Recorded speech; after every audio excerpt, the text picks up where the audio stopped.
বাঁকুড়া জেলা পরিষদের জয়পুরে 3টি আসনে জয়লাভ করেছে তৃণমূল কংগ্রেস প্রার্থী সুজাতা মণ্ডল, শুভাশিস বটব্যাল ও মাম্পি দে। জয়ের পরে এই সবুজ আবির খেলায় মেতে উঠলেন 3 প্রার্থী সহ তৃণমূল কর্মী সমর্থকরা।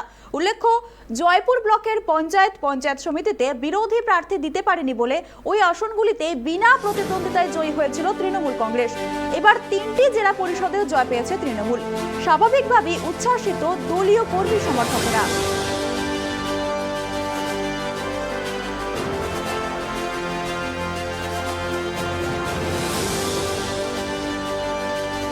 জয় তো প্রত্যাশিত ছিল, শুধু মার্জিনটা কত হবে সেটার জন্য আজ ওয়েট করছিলাম।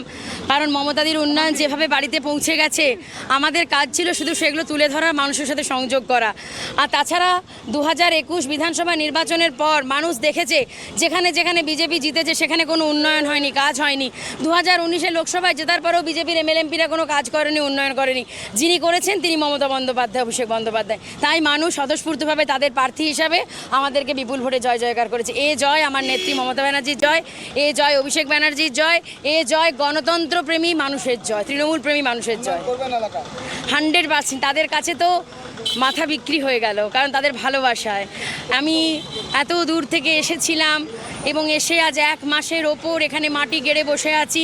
আমার একটা দিনের জন্য মনে হচ্ছে না আমি বাড়ি ছেড়ে এত দূরে আছি। তারা যেভাবে আমাকে আপন করে নিয়েছে, আমি তাদের কাছে দায়বদ্ধ। একদম শুভাশিস বটব্যাল অত্যন্ত সিনিয়র একজন দক্ষ নেতা, মাম্পি রয়েছেন। আমাদের 3জন প্রার্থীরই জয় জয়কার। জয়পুর ব্লকের উন্নয়নের জন্য আগামী দিন দাবিদার।